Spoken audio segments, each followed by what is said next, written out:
many of you probably, if you don't know, you figured out by now. I wrote a book last year. I self-published a book called The Test of a Woman. And one day I literally was sleeping and I heard the name The Test of a Woman. And I had heard it before. I heard poems. I'm Greek, so I've heard all about it. So when I thought about it, I said, okay, I went back to sleep. It was 3 o'clock in the morning. I went back to sleep.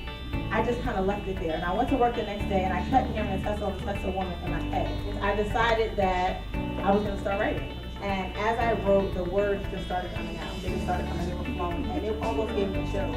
Well, basically tonight was amazing. It was very inspiring. I learned a lot and I'm gonna pay it forward, and every day I'm gonna try in my soul to try to do better with my life.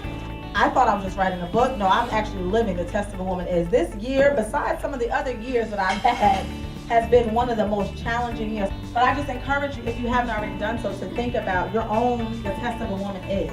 I left it with an ellipses on the end because it's not a period, it's not a comma, it's actually a continuation. And it's gonna be life. You're gonna have so many tests, and you can put a period on the end, or you can actually say the test of a woman is this, and live that out.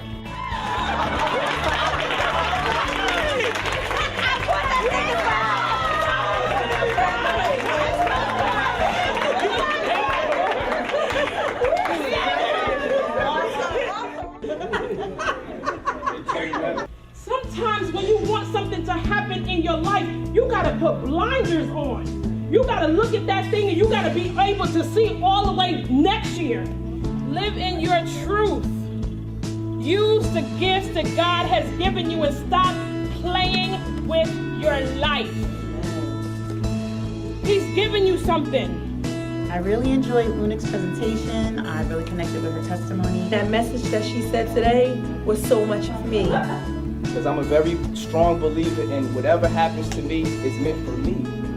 Wrong or right, good or bad, it's mine. I have to own up to it. No one can take it, no one can replace it, it's mine. But what I do aim to do is make the best out of it. It was really motivational. I am not an entrepreneur, and it made me think, because there are gifts and talents that I have. I'm actually a writer, and I could actually write. And I think the conference was absolutely amazing. I just want to say thank you for the opportunity to come together with like-minded women and have just a beautiful weekend together in fellowship. Something I read years ago that said people do not know what they want. Can you identify with that? Can you identify with what you really, really want? If I said to you, what do you really want? If I can wave a magic wand and it can give you any outcome in your life, what would the ideal life for you be like? This is one of those things that separate you from other people. So you want to make sure you send handwritten thank you notes, not a text message, not an email, not even a typed, printed out thank you. So I have thank you cards. We're going to spend the next 5 minutes writing a thank you card out to that person that you thought about. Make sure you have their address. I'm taking them from you, and I'm going to mail them. I even have a mailbox. And I began to say, I can do all things through Christ that strengthens me. And I began to say, I have the power of life and death in my tongue. And I began to say, they that wait upon the Lord shall renew their strength. They shall mount up with wings like eagles. They shall walk and not be weary. They shall run and not faint. Each of you, there's balloons at your table, and I'm sure everybody has a note card. We did this release in our church plenty of times, and it's a balloon release. And basically, it's either something that you want to get rid of or something that you want to attract to yourself. I'm going to tell y'all this balloon release works if you believe it. So I just urge you today to write whatever it is that you want on your sticky pad.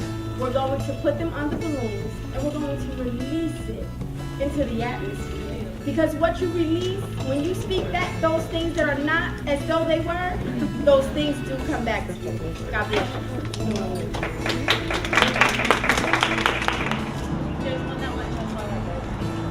We're going to release these balloons because we know that when our backs are up against the wall and we think that it's all over, God still yet makes a way. So we're all standing here in agreement. We're going to release these balloons. We're going to release all of these wishes, thoughts, these things that people want to get rid of into the atmosphere.